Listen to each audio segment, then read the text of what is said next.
Hello, welcome back to the channel.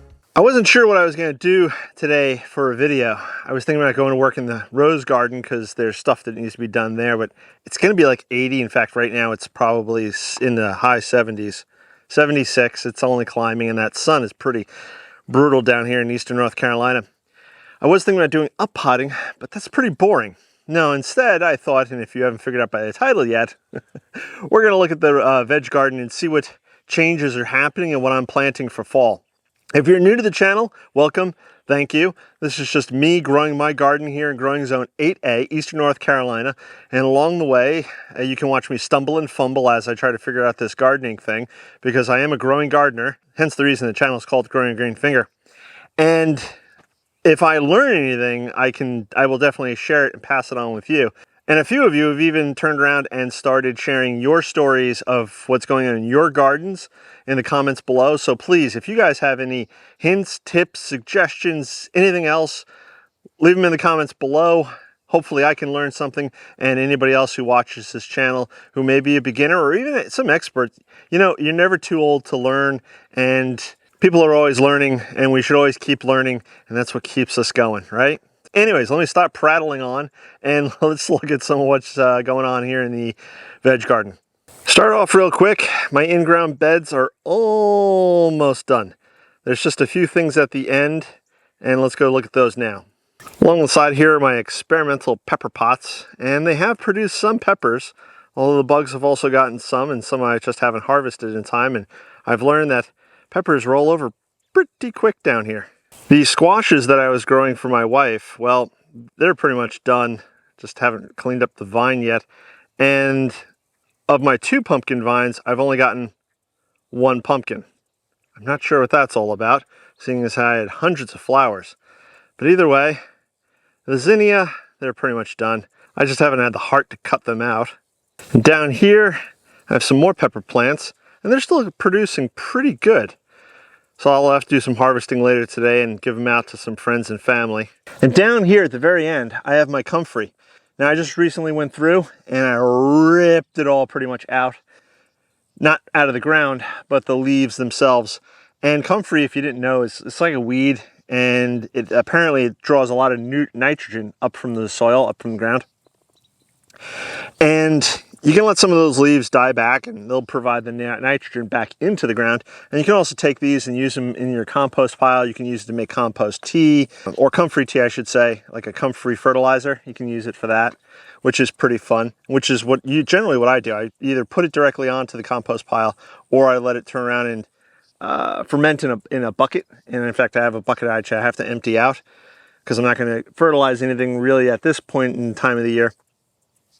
But it's good for that. And again, because it's a weed, it grows back pretty quickly. So you could just turn around and tear the heck out of it, and it's just growing back quite well. In fact, last year when I had it in a different, actually not last year, the year before when I had a different location, the deer ate it down to the ground, because apparently deer do like comfrey, and it grew back just fine. This is the Russian variety. I forget what the exact name is, but it doesn't grow from seed, which is great. So it's really non-invasive in that manner. If you want to propagate it, you have to break up the roots. So, and that's the way you would propagate it. I don't intend on growing it further out from this location where it is now. This works for me, and the amount of comfrey that I have is perfect for me. Now there's a blank spot right here. And in this blank spot, I'm going to be putting more daylilies. I have a bunch of daylilies in the front of the house that I need to break up and divide. And I will be putting some of them here. I don't know what I'm going to be doing with the rest of it, but I'll figure it out as I go along. Some of it may continue to be at the front of the house. Even though it's a favorite food of deer, if I can keep the deer off of it just for a little while, especially in the springtime, I get some beautiful flowers out of it. And being in the veg garden here, it's generally safer. Again, I only have 4-foot high fencing, so if the deer want to hop it and get in and start munching on things, they can. And I had that happen once earlier this year, well actually a few times, but they only seemed to hit the daylilies that I had here once, which was odd. They walked right past it all the other times and they went for other things. But needless to say, I will be filling this space in. So once I do that, I'll clean the space up a little bit. I'll take out the weeds and I will mulch over the whole thing. hopefully preventing more weeds or the need to do more weeding in the future. And as I stated earlier in the year, once this space gets cleared out, I'll be covering the whole thing with the black weed fabric that I have.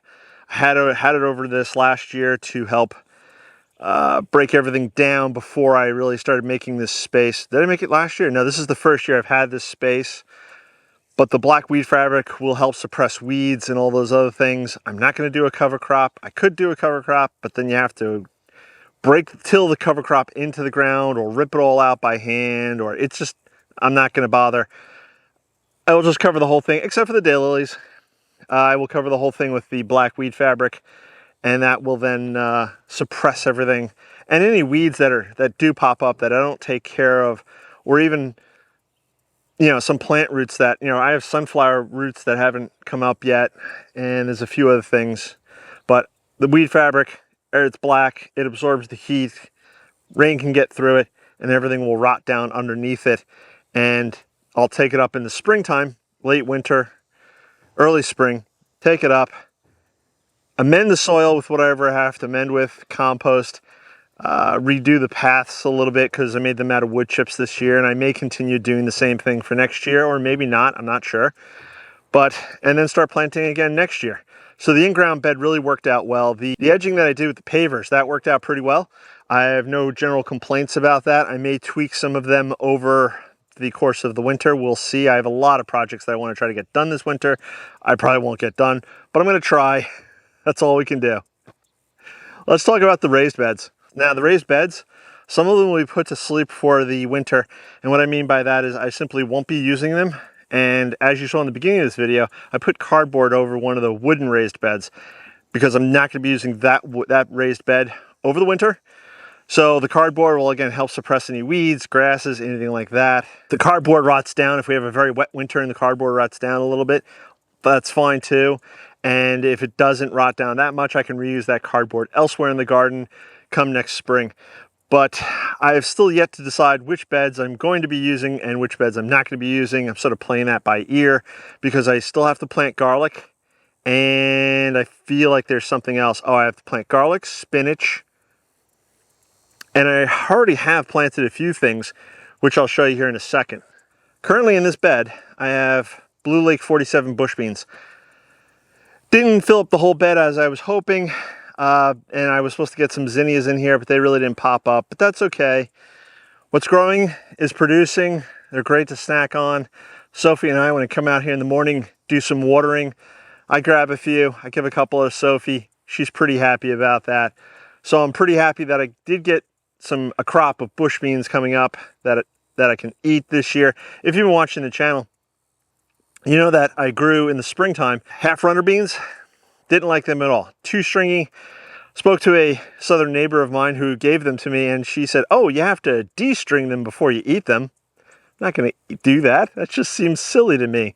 But that's a thing, and honestly, if you want to eat them, I mean, they're delicious. The half runner beans that she gave me, they were actually delicious, but too stringy, and I don't want to be bothered. I'm too lazy, believe it or not, to sit there and de-string the beans before I eat them. So I will stick with my Blue Lake 47s. It's a crop that I enjoy, and they're a nice bean. So they'll be coming back next year in the springtime. And for now, I will enjoy what I have here as a fall crop. Many of you across the country are getting much colder, but here in Eastern North Carolina, we're still going to be seeing warmish temperatures, or warm enough temperatures, well into November. Over on this side, I have planted collards and some beets. I am going to grow some Ruby Queen beets over here, and the rest of the bed is going to be filled up with Georgia collards. Never grown collards before, so this is my first time trying it, and we'll see what happens from there. And the herb beds, I'll turn around and let rest over the winter, and they'll get a refresh in the springtime.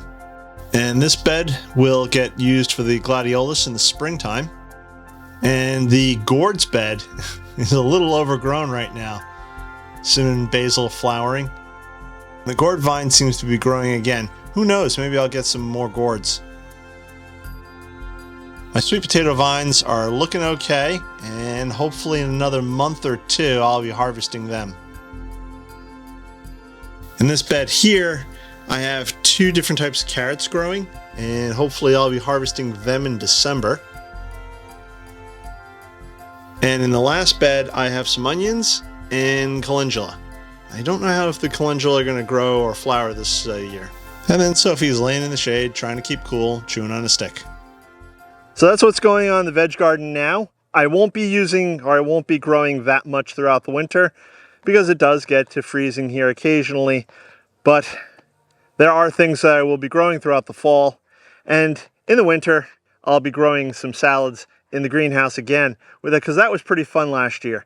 So I'll try that again this year. And I think that's about it. If you haven't subscribed, please subscribe. Click the bell icon to be notified when I do post up a new video. Please check out all the links below. I have links to my social media, links to a bunch of other stuff. It's getting a little warm. Contractor's a little loud. Sophie and I are going to catch you on the next one. Bye-bye.